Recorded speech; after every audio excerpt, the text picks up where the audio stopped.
All right, today we're diving into a force that has shaped our world in ways so deep, so fundamental, that a lot of the time we don't even see them anymore. We're talking about the historical legacy of Christianity. So let me just ask you this straight up. How has a faith that's 2,000 years old shaped the world you live in right now? Because here's the thing. Whether you're a believer or not, the answer is, well, in pretty much every way you can imagine. This is a story of paradoxes, these deep and often clashing influences that literally forged the modern world. I mean, it's woven into the very fabric of our civilization, from our ideas about justice and human rights, to our art, our holidays, and even the very first universities. The fingerprints of Christianity are absolutely everywhere. But, and this is important, this isn't a simple story of good or bad. It's a really complex tapestry of light and shadow, and that's exactly what we're going to unpack. So let's start with a really fascinating contradiction, how the exact same institution could be both the greatest patron of knowledge and history and, at times, its most powerful censor. Think about it. After the Roman Empire collapsed, when so much of ancient learning could have just vanished, who was it that saved it? It was monks in monasteries, painstakingly copying the works of Plato and Aristotle. I mean, without them, a huge chunk of Western philosophy might have just been lost forever. And the church didn't just save knowledge, it built new institutions around it, establishing the very first universities and laying the groundwork for modern academia. But, and this is a huge but, there was a catch. The church saw itself not just as a patron of learning, but as the ultimate guardian of divine truth. So, what happens when new ideas, new discoveries, seem to threaten that truth? Well, conflict becomes almost inevitable. And that created this deep, constant struggle between the quest for reason and the defense of faith. And this duality is just, wow, it's striking.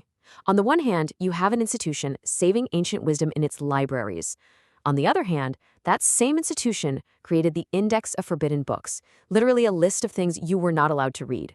It nurtured brilliant scholars who laid the groundwork for entire academic fields, while also putting Galileo on trial, forcing a pioneer of modern science to kneel before dogma.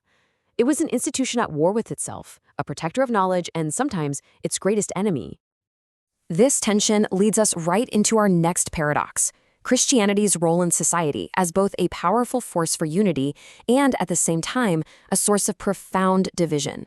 For 2,000 years, the church has been a center of community, a powerful social glue. It pioneered concepts that we totally take for granted now, like creating hospitals just for the sick or organized charity for the poor. It gave people a shared moral language, a common story that helped bind them together into nations and eventually into what we call Western civilization. And that moral framework could be an incredible engine for social justice. This quote from Martin Luther King Jr. just nails it. He and so many reformers like him drew directly on Christian ideas of equality and justice to challenge a deeply unjust system. It was that shared faith that helped unite people in one of the most powerful movements for civil rights in history. But here's the flip side. When you have such a strong shared belief system, it also creates a very powerful sense of who's in the group and who's out. Disagreements over theology weren't just academic debates. They became markers of identity. They became justifications for conflict and reasons to draw hard and often very bloody lines between communities. I mean, just look at this table for a quick snapshot of these enormous fractures. You have the Great Schism, which permanently split the Christian world into East and West, and then the Protestant Reformation. That didn't just create a few new denominations. It unleashed more than a century of absolutely brutal religious wars that tore Europe to shreds and completely redrew the map of the continent. The same faith, a source of unity, and a catalyst for devastating conflict. Which brings us to our final paradox, the complex relationship between Christianity and secular power, where it was both the ultimate foundation for authority and sometimes the inspiration to challenge it. Seriously, think about this. For most of Western history, power wasn't justified by votes or a constitution. It was justified by God. The whole idea of the divine right of kings meant that the monarch was on the throne because God chose them to be there. The church gave spiritual legitimacy to kings and empires, making political power feel sacred and unquestionable. And this timeline shows this incredible, centuries-long dance between church and state. You see it all.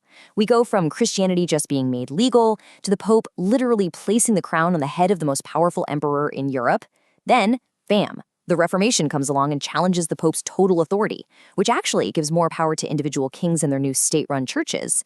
And finally, the Enlightenment throws a wrench in the whole thing, championing the radical new idea of separating church and state, a debate that is, of course, still shaping our politics today.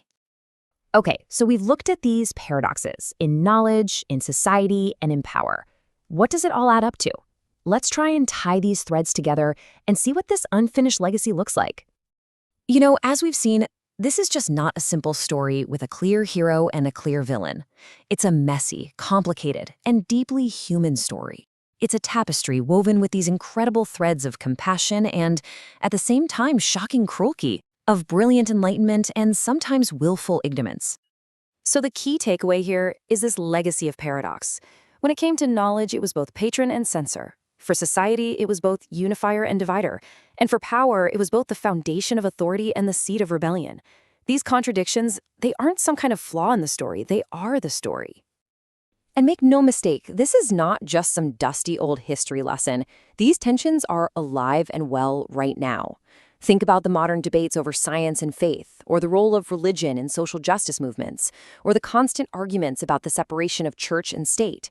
All of these are echoes of these centuries-old paradoxes. We are still living inside this legacy.